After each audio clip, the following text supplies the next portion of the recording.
has many honors, which I won't repeat here, but doing seminal work today in genetics, and so this is a good talk. Thanks, Sean. Well, I want to talk about how you simulate ancestral histories of genes today, and one of the emphasis is going to be simulating back in time given what you see. So you see a current configuration of genes and you want to know what happened back in time.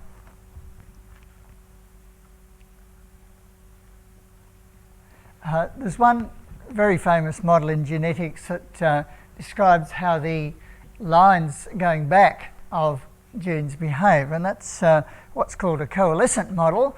And in this coalescent model here, you can see a sort of picture of what it might be for, say, 1,000 genes. So one thinks of the genes going back here, and these are the ancestral lines. So when you've got a coalescence here, it means that these two genes had a common parent back in time at that instant. There are a lot of generations going back in this kind of picture, and the picture is rather different from, say, a branching process tree. You can notice that there's a lot of coalescences here at the very bottom of the tree, and then there's a very sort of large gap here while you've just got two ancestors of the genes at the bottom. And so that's the characteristics of these trees. They've got, in fact, a finite height here, even if you let the number of leaves tend to infinity. So you could actually conceive of a tree here with an infinite number of leaves at the bottom, but the height would be about 2 units in the tree. So it's just this very fast coalescence at the bottom and a long time when you go back. So the ancestors sort of stick around a long time when you've only got a few of them before they have a common ancestor again.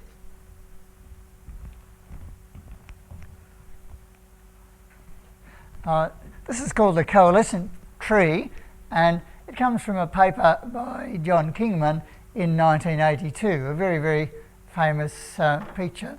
So John Kingman was director of the Newton Institute very recently as well. Right. Just technically, the way it works here is that if you have a coalescent tree, then the edges, when there's actually k edges here, the coalescence rate is k choose 2.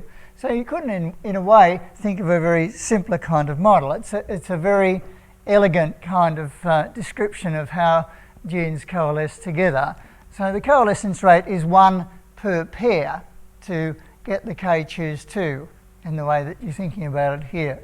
Then on top of that, you think that there's mutations occurring on the tree at a rate of theta on 2. The 2 factor is just conventional in the scaling on the edges of this coalescent tree in the coalescent time scale. So if you went back to sort of real generations, it'd be a scaled time to get it into a coalescent time scale here. And the rate's just sort of like a Poisson process on the edges of the tree here. But these mutations determine really what the configuration of the mutations are at the leaves.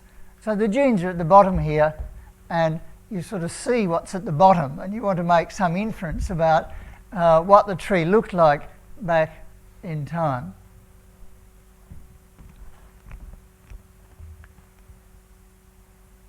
A sort of simplest model that you could think about might be that you have a Markov transition for the mutations from the root of the tree down to the leaves of the tree.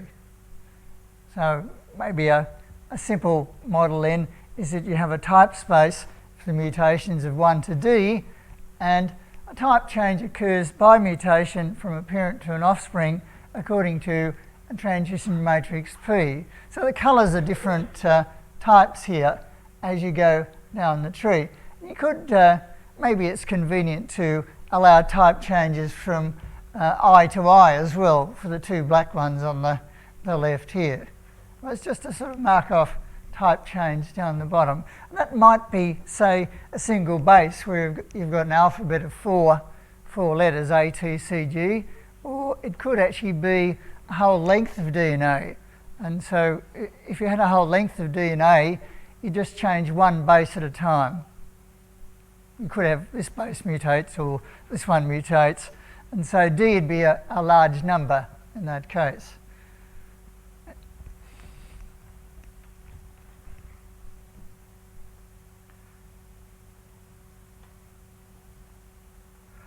There's a connection with a diffusion process model for the gene frequencies and the coalescent tree. So you could sort of think that, in fact, if you had an infinite leaf tree and you had frequencies of different types at the bottom of the leaves, then what would this be like? What sort of process would this be like in time? And in fact, you can connect it up to a diffusion process for the gene frequencies, which is sort of working really forward in time in a population. So in population genetics, it's often useful to look back, but sometimes you want to look forward, and the idea is to connect up the two ideas. And actually the coalescent process is a dual process to this diffusion process, which works forward in time. So the dual works backwards, and the diffusion is a model forward in time.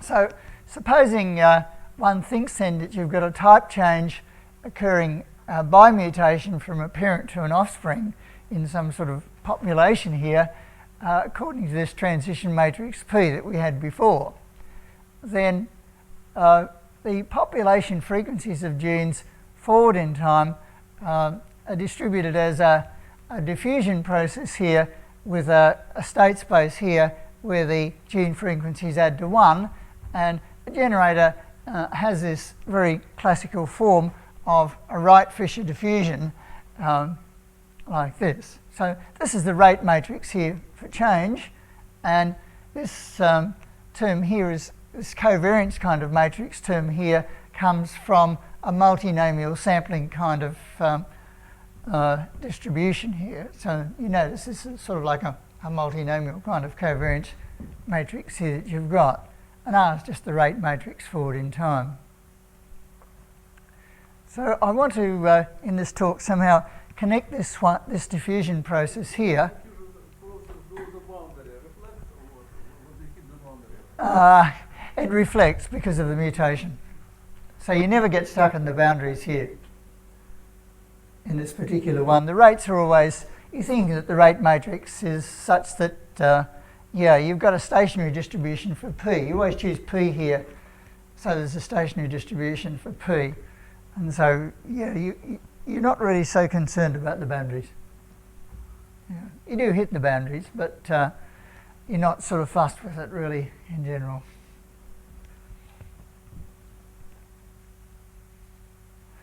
The stationary distribution exists of this diffusion process, but in general it's not known.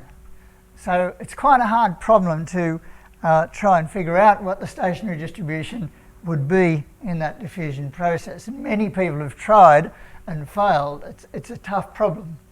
It's only known in very special cases. So what one of the objectives would be to work out the probability distribution of a sample in this diffusion process.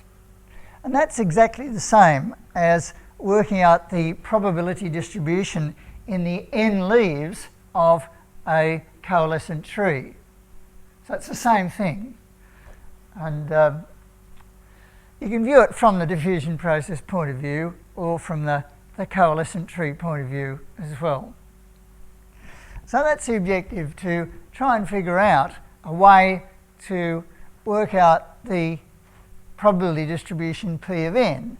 It's like just taking a sample from the population, and it's a multinomial distribution, then you mix over the gene frequencies.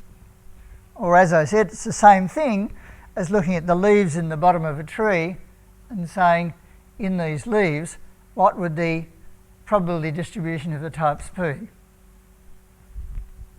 So you can argue that there's a recursive formula for P of n from either looking at the generator or from arguing in a coalescent tree. So the sort of way it goes in a coalescent tree would be that this is the relative rate here. Well, it's the probability that if you had a tree with n leaves and you look back to the last event, this would be the probability the last event was a mutation, and this would be the probability the last event was a coalescence, because you could sort of think of this term here really as n theta on 2 divided by n choose 2 plus n theta on 2 on the bottom. And so that would give you that sort of term. Perhaps I could write that down. It's just a sort of relative rate idea here.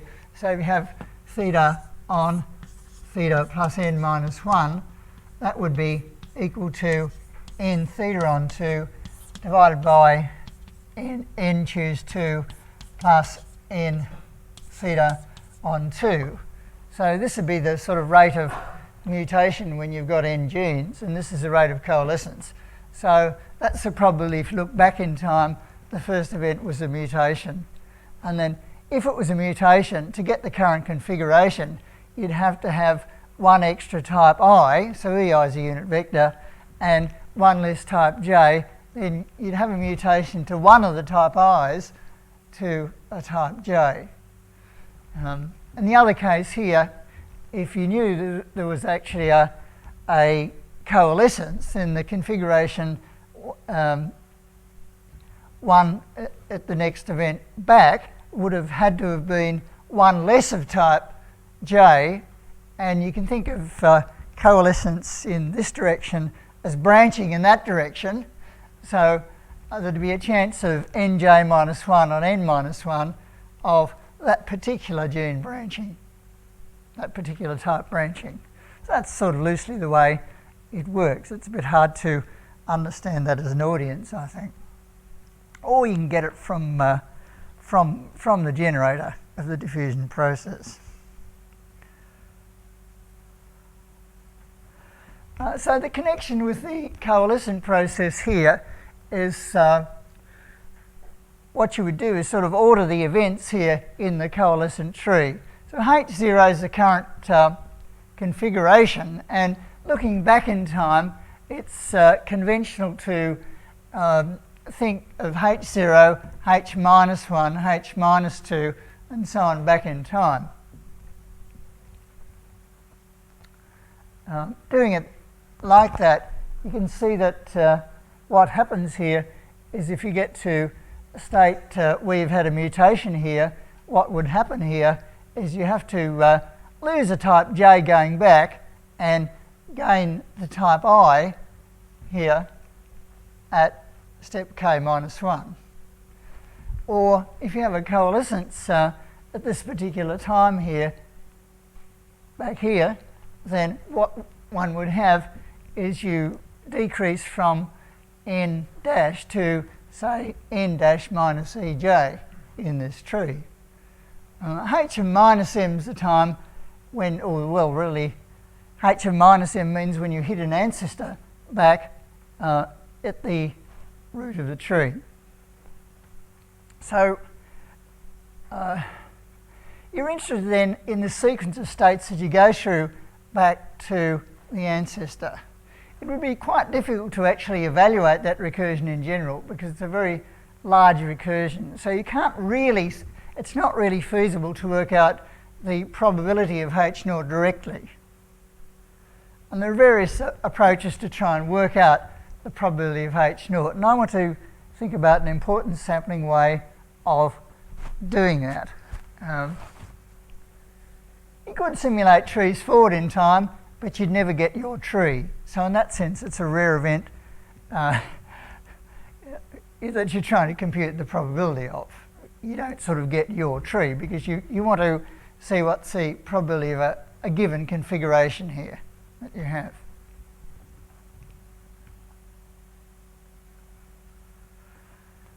This is really what I said before. You're thinking about a coalescent history, which is the configuration going back in time.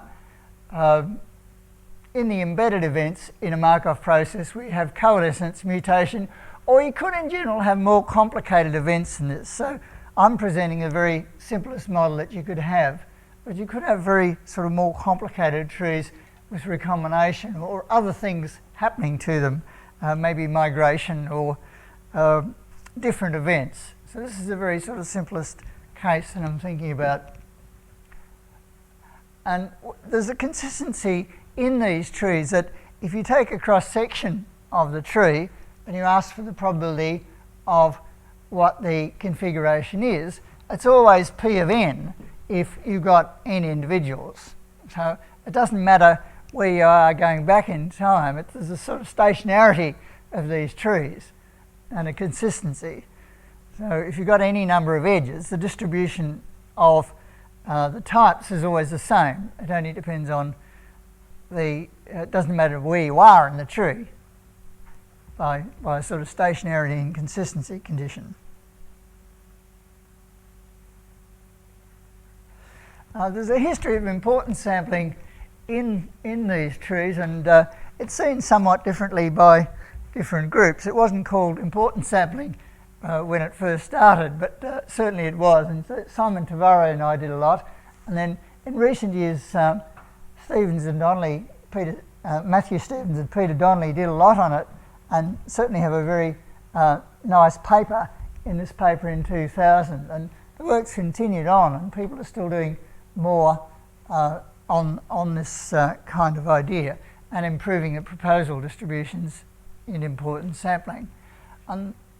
So what I'm going to do is give a sort of a cross between the Stevens and Donnelly technique for describing it and also the way that I think of it as well, and connect it to the diffusion process. It goes in the following way then. Supposing we've got this history configuration Hj of the gene types step j back here where something's happened in time backwards. And so that's just like the tree that I was talking about. Well, you could write an equation here for the probability of Hj would be just the sum over all the configurations which preceded it, Hj minus 1 dash.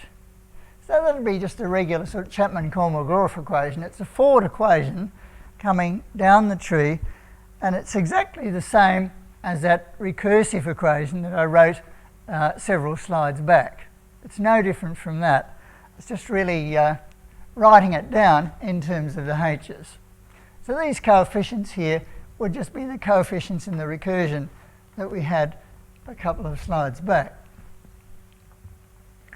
So in this tree, when you think about it, the forward transition probabilities are known, but the probabilities Hj and Hj minus 1 dash are not known. These probabilities here are like sort of the P of n's that we had, depending on what the configuration was. And certainly the backward transition probabilities are not known. In these trees, it's easy to think that you know the backwards transition probabilities, but you don't. It's the forward ones that you know, not the backward ones, because the mutation's evolving forward in time. So the backward transition probabilities are not known in these trees, but you do want to go backwards.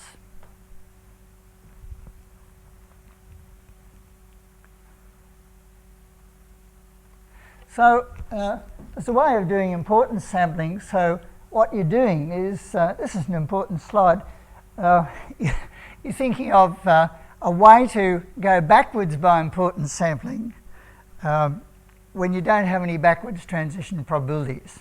So you have forward transition probabilities, and the general idea is to run a Markov chain backwards in time with some dreamed up transition probabilities and correct for the fact that you're not using the proper backward transition probabilities by using the probability of that sample path forward in time.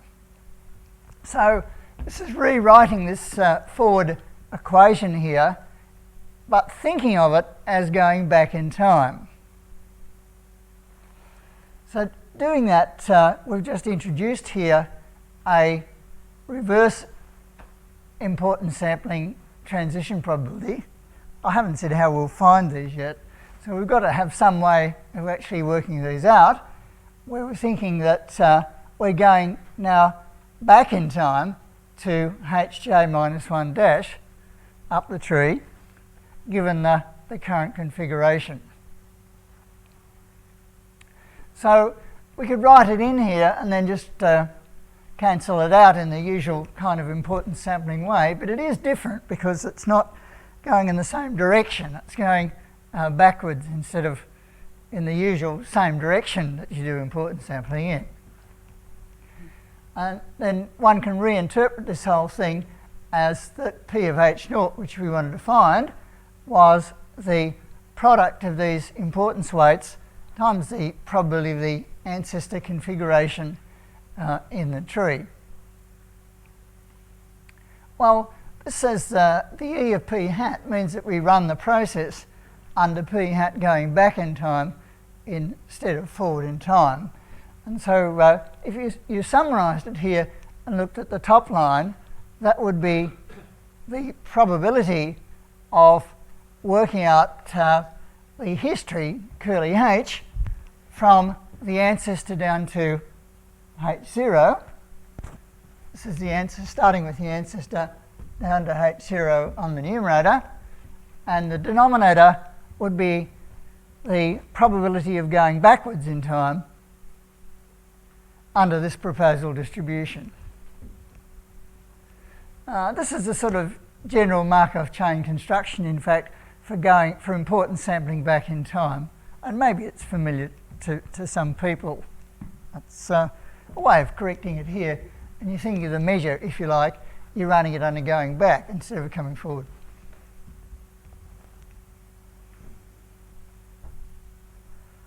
So how do you actually work out some proposal distribution? How do you work out the proposal distribution for going back in time?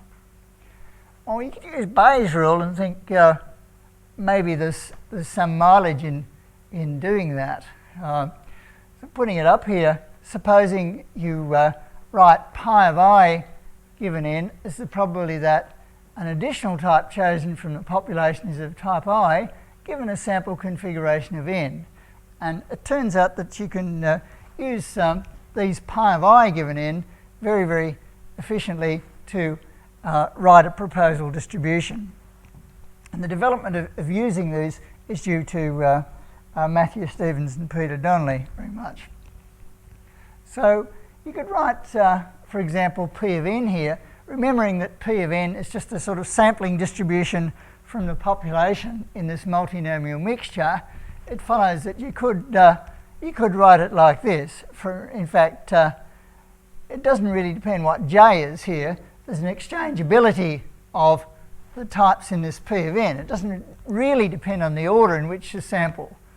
And so you could write it like this, in fact, for any j. You could sample with one less, then you could get your next one given the configuration of n minus j, just from sampling from the population rather than thinking of sampling from the tree. So that gives a way of thinking about ratios of P of n on P of n minus ej, which is like possibly the hk minus 1, P of hk minus 1 on P of hk, because you've decreased by 1. So, well, I guess it's P of n minus ej on P of n that you're thinking about. So, with a bit of work, these ratios here in the right-hand side, the P of hk minus 1 and P of hk, can be written in terms of these pi functions. And if you do that, one comes up with this reverse proposal distribution written in terms of the pi's and the rates that you know forward in time. So yeah, these would be the proposals here of how to go back in time. So the proposal distribution's just for how you go back one step in time with these kind of weights here. So you go from n to n minus ej, and you have various weights like that.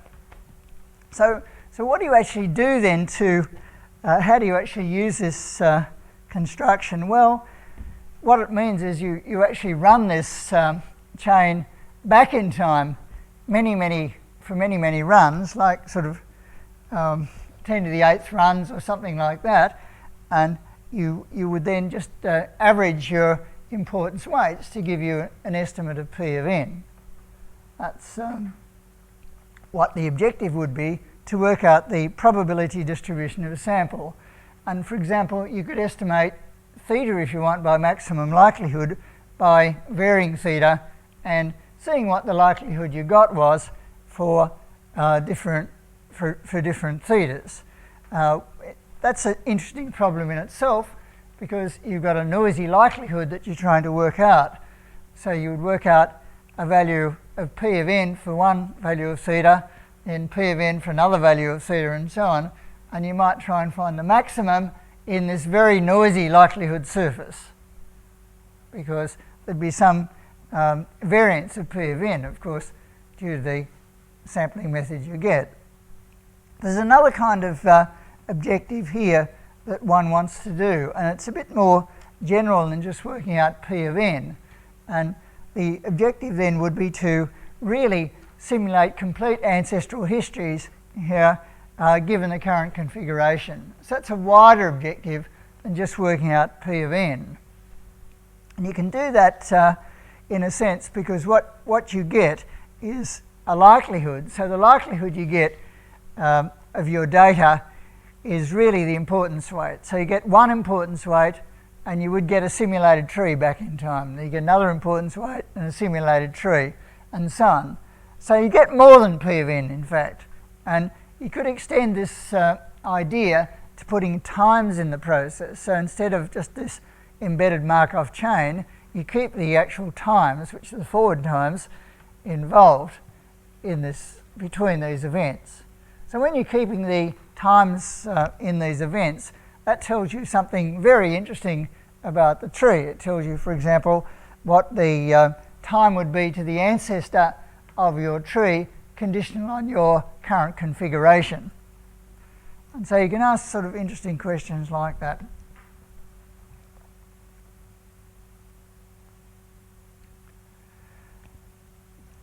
Yeah, well, this is just a summary really of the last slide here. What you've got to have here is whatever proposal you have to have the proposal probability times the weight is the coefficient in the recursion. So this is the recursion we put up before. There's another way that this is used, and this is a idea by Lee and Stevens, and it's for more complicated models than this. And the idea is that what you do is you think of P of n. This is the left-hand side, P of n. And if you've got haplotype, say, H1 to Hn, then you could write it as a sequential kind of conditional sequence of things here, the probabilities of these types. But that wouldn't really be the real model. So what they're doing is approximating the real probability with a sequence of conditional probabilities here. And then their idea would be you get some way of working out the pi's and then randomize the order of Hn to H1 and use this as an approximation to the distribution of P of n. It's not really anything that converges to the distribution of Pn. So they would sometimes need to correct various things when they work through this argument. But it's a sort of appealing way of thinking about it, but it's not really importance sampling anymore. It's just a way of sort of simplifying the model in a sense, and making a simplifying model which has some sort of features of the real model. But it's been a very successful approach, and people have used it in quite complex models, apart from this one.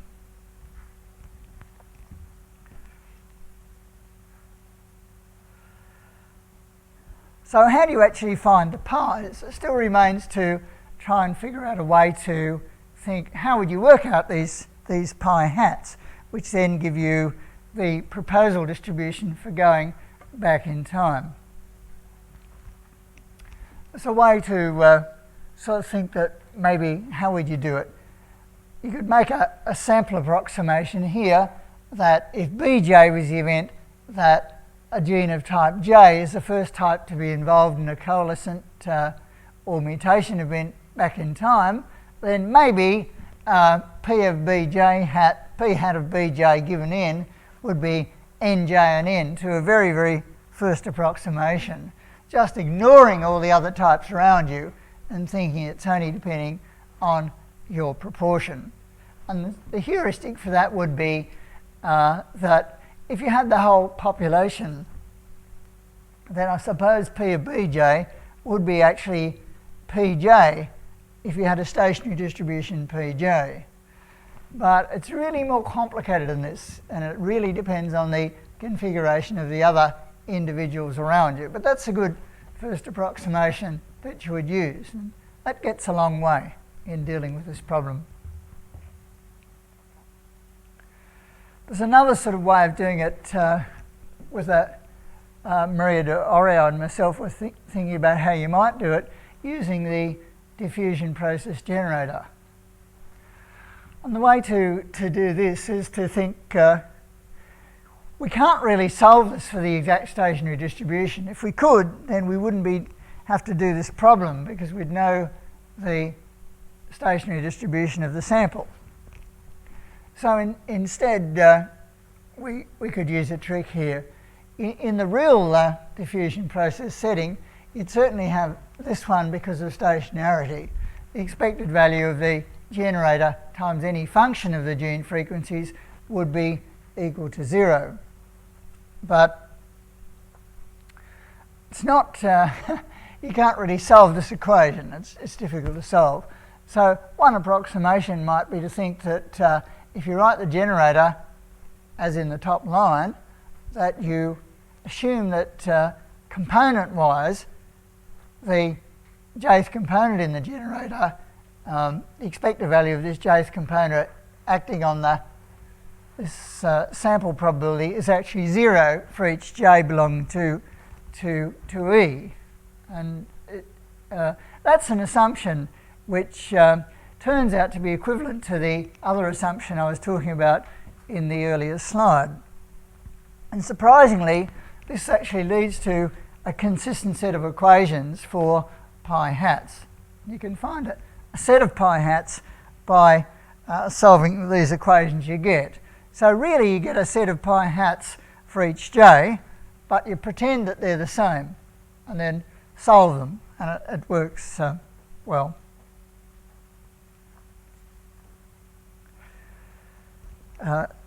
Stevens and Donnelly's approximation, which is motivated by really heuristic reasons, is that pi hat of j given n would be found by thinking that you choose a gene with probability ni and n, and then you just really mutate from that gene a geometric number of times to j. It's a sort of heuristic in way one could think. It's a geometric number of mutations from a type I gene to a type J gene, just ignoring all other events that happen in that way. But there's a general way of doing it with this diffusion process technique that works for even much more complicated models than the one I was showing. There's yet a sort of another way of doing it here, of thinking in these recursive equations here how it would work. And that's to use the same idea that if you got an event that a type J gene was the first to be involved in a coalescent or mutation event back in time, then you would actually have that, you could think here that if Y is the configuration of the types, so the probability of Y is n, then the probability that you have a configuration n and that J was the first one to be involved in this event would have an equation here like that general equation we had before, but it would only depend on one of the coordinates j instead of being summed over all j. So if you actually make this equation here by taking this approximation here that I was talking about before, then you get a set of equations here for p hat of n. But then you can convert this set of equations in terms of the p hat n's into the pi hats and then solve these equations. So that would be a consistency equation we're thinking about, and substituting in, you can see that you get a equation here for the pi hats.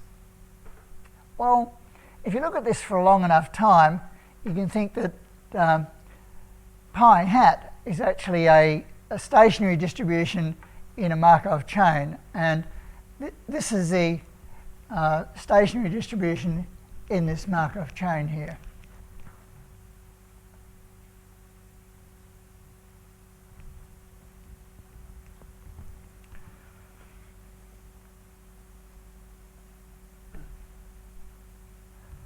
A couple of special cases here. If you do have this what's called parent-independent mutation, where the mutation is always just depending on the type of the gene you go to, so Pij only depends on J, and P has rows then which are P1 to PD, only depending on where you go to, then there's an exact solution that pi j given n is pi hat of j given n, and in this case here the stationary distribution and the diffusion is actually Dirichlet, so we know what's happening in that particular case. That's the only solution we know. Another nice one is the stepwise mutation model, where you've really got a random walk on a tree and the types are changing plus or minus 1 in the tree as to what's happening as you go up and down there. And that models microsatellites in a real genetic situation. In that case here, the Qij in this formula are really two-sided geometrics here, representing jumps in, this distribution is a two-sided geometric distribution for the difference here in j minus I.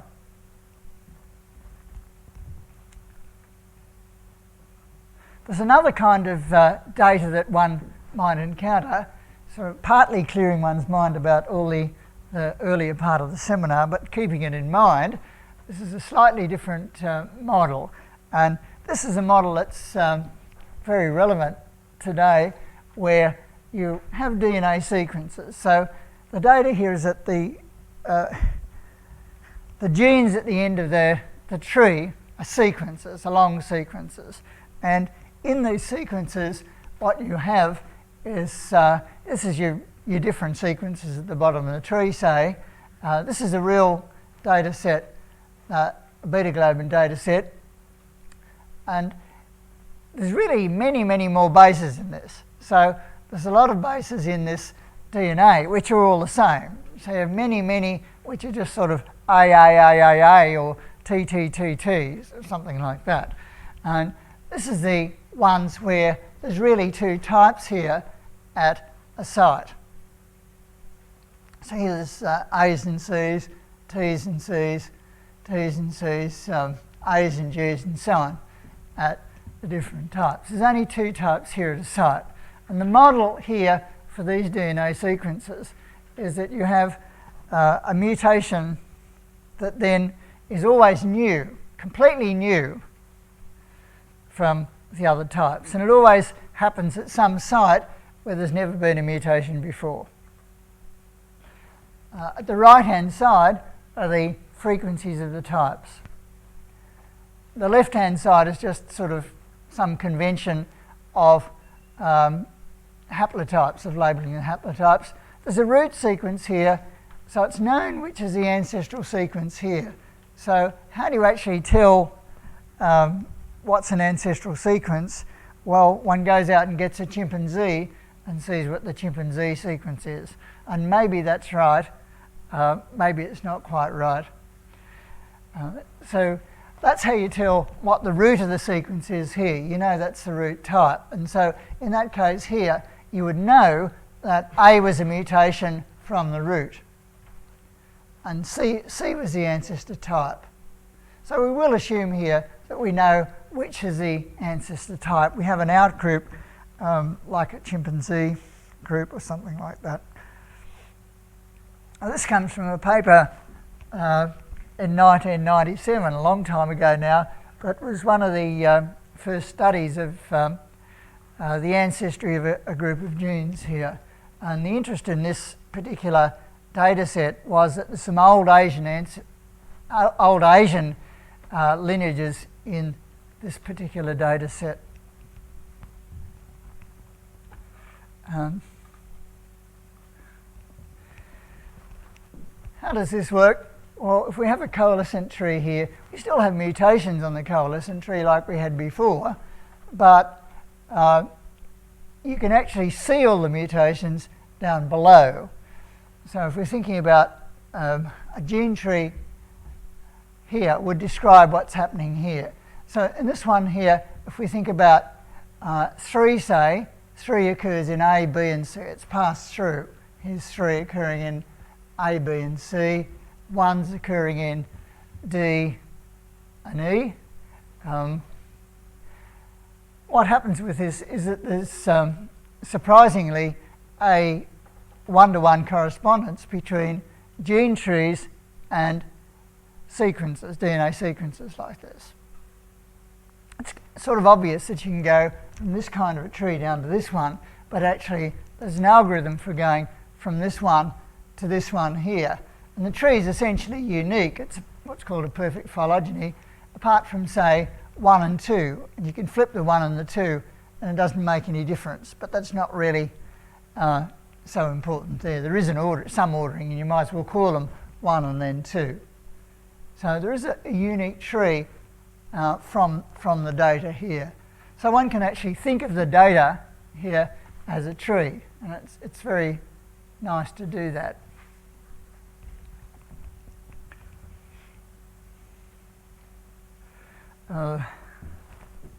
In this particular study here, this is the gene tree that you'll get out of it, and all this comes from that data. So, and the technique used here is this importance sampling technique, where what you're doing is running back in time with a proposal distribution for going back, but you keep track of the times as well.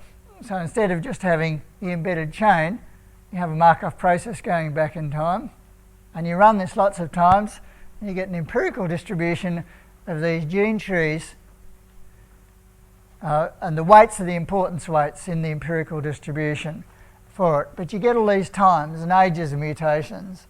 And the interest in this tree here is that, it's interesting in general, but if you look at the right-hand side here, it's a generalised Asian kind of tree in the right-hand side. UK occurs in this Asian group, but in general it's a sort of Asian group on the right-hand side, and then it's an African group to the left. The old ancestry is African, and then there's some in the middle which occurs to everybody. And the time back to the ancestor here is round about 1 million years. It's 700,000 or 800,000 years back. It's sensible. It's a sensible kind of time frame in genetics, the way it works. So the tree drawn here is a mean kind of tree. There are mean ages of mutations and mean time to the ancestor going back. But really there's a distribution you get, and there are large variances in the time to the ancestor. So it could be sort of 500,000 years or maybe 1.5 million years. It's quite a big variance involved. The history states here are actually gene trees, because if you chopped it off at a particular time, you could see what the gene tree going back in time was. And one way to think about these gene trees is to think that you have multiplicities of genes at the bottom, and then a tree configuration just sort of keeping one gene to represent the types at the bottom. So that is what the history states are in this particular mutation model. The proposal distribution, well, this is a simple proposal distribution from Stevens and Donnelly, and there are more complicated proposal distributions. The nicest one from Wilf and co-authors lately that I won't go into, but this has a nice simplicity about it, this particular one here. So suppose you've got a gene tree like this, and you want, I haven't separated it out here, they're really two individuals of the same type, C and D there. And the proposal distribution is very, very simple here. It's to say you choose a gene uniformly from the possible genes which may be involved in an event back in time by either coalescence or mutation, and then you do whatever happens to that gene. It's controlled automatically by the choice of the gene that you choose. If you're looking at this tree, you couldn't choose A because one can't do anything to A. You can't actually remove that mutation back there. But B here, you could remove the mutation at B, or if you chose C and D, then you'd coalesce C and D, and that'd move you to another history state. So it's a very, very simple proposal distribution in this model, and it works well. It doesn't actually depend on theta. So a more complicated model would take into account the types of the other genes around, and it would actually involve theta. And certainly the one by Wilf and his co-authors involves theta. And that's the nicest kind of proposal. I think we probably should, I'm just going to say one thing about a microsatellite model without going into too much detail that's been applied to, and this is a nice model too, where you actually change along the edges here according to plus or minus ones, a random walk. You might have migration as well, so you have migration between different islands, say, and you've got red islands and blue islands here, and red indicates that your lineage is in in one island, blue in the other island. So one can apply it to this kind of model as well, and there's been some interesting work done on that. And the proposal distribution you get seems to work very, very well for this microsatellite model. There's some indications that it's very accurate. I'll leave it there. Thanks.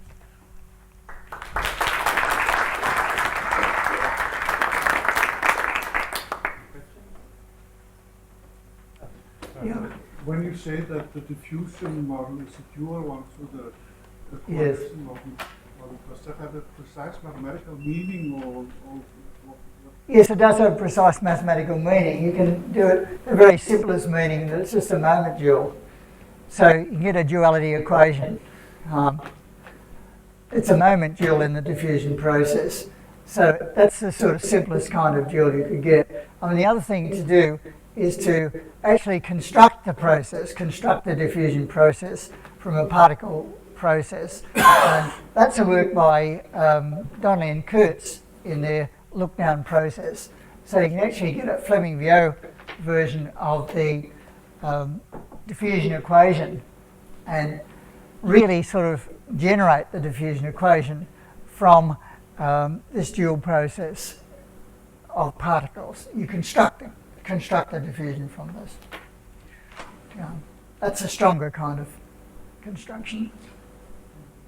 But as I said, the simple one is it's just simply a moment dual, in the sense of you get the generator of the particle process by applying the generator to x1 to the k1x to the k2 and so on. For n equal 2, there is very Yeah. measure different could be written down definitely. If you got n as 2, Yes, skewed very clear. It would be a very natural candidate for a general case. Because if you've got n as 2, as you're pointing out, n as 2 can always be written as the parent-independent mutation case. In that case, the stationary distribution is known to be a beta distribution. Yeah, that's true. so skewed very clear would be a very good candidate. The skew Dirichlet with respect to an exponential weight. I mean, that's the case with selection. Yes, it's more complicated. Yeah. Well, I suggest we continue the discussion over coffee, and we'll start again in. No, that's a question. So we have multi-level this workshop we did this week. So there was suggestion to make another photo, group photo now. So Sarah is here. So if you go, because many people who are here today, they were not here yesterday, and vice versa. Yeah. So your suggestion is to go out for 2 minutes to make a photo there, group photo, and then take a photo. Oh. Okay.